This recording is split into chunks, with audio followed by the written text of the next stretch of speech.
most of the Western-based, Eastern-oriented spiritual organizations have taken root only since 1970.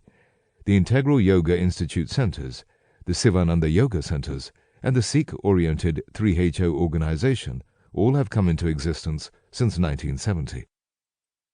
That the changes in consciousness surrounding feminine power and the growth of Eastern-based spirituality occur together is no accident. The phenomena are intertwined. Enter the Age of Aquarius. The Age of Aquarius, starting in 2001, can be rightly called the Age of Power. As we moved into the last 200 years of the Age of Pisces, from 1900 on, we were entering the influence of the new energy that would become the Aquarian Age. As the change in energy approached, we suddenly experienced a dizzying set of breakthroughs relating to power in some way.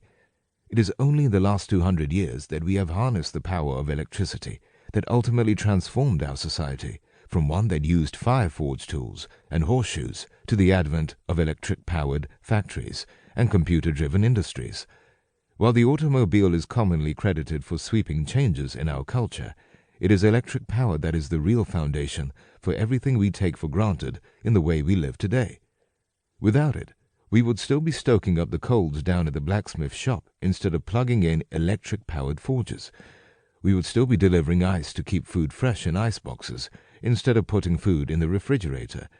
With the harness of electricity, we soon had the telegraph with its electrical pulses sent down a wire, followed by the telephone, radio, television, and computers. Our lifestyle and business practices start with electrical power. Significantly, the astrological glyph for the Age of Aquarius is a sign of electrical power, two parallel jagged lines that look like lightning. It is entirely consistent with the astrological view of things that all significant advances in our everyday use of electricity have happened in the last 100 years, all in the closing moments of the Age of Pisces, as we near the Age of Aquarius. Astrologers will tell you that we were then close enough to tune in to the energy of the coming age. The electrical energy indicated by the sign of Aquarius is not just the electricity of the material world. It is also indicative of the powerful feminine spiritual energy that is called Shakti or Kundalini Shakti in the East. In the West, we often call this energy spirit. For centuries in the East, water used in religious ceremonies has stood for spirit, the grace and power of the divine to bless us and aid us in coming to grips with life's problems and difficulties. While the phenomenon of electricity was unfolding in its industrial applications, the influence of Shakti, of spiritual electricity, if you will, has also been quietly growing. In the last 30 years, it has burst from its hiding place in Eastern spirituality and come to the West through gurus, lamas, swamis, and spiritual teachers. The sign of Aquarius is called the water bearer.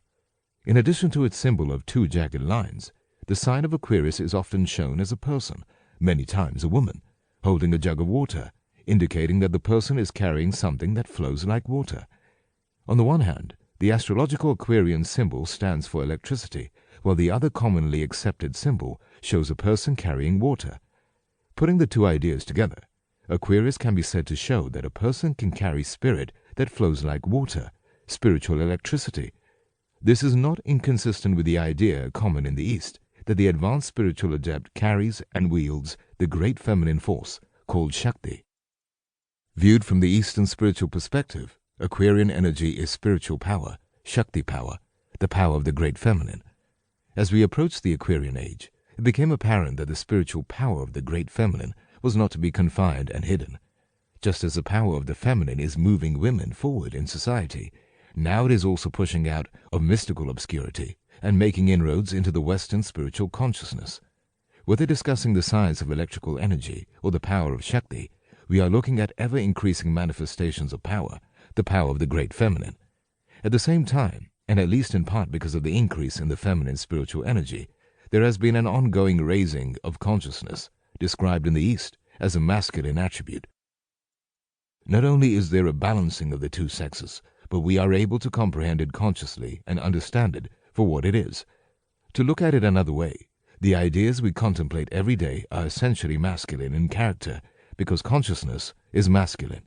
But the juice, the real power to bring those ideas into manifestation, is feminine. In the West, we are just catching up to the East in understanding that our masculine consciousness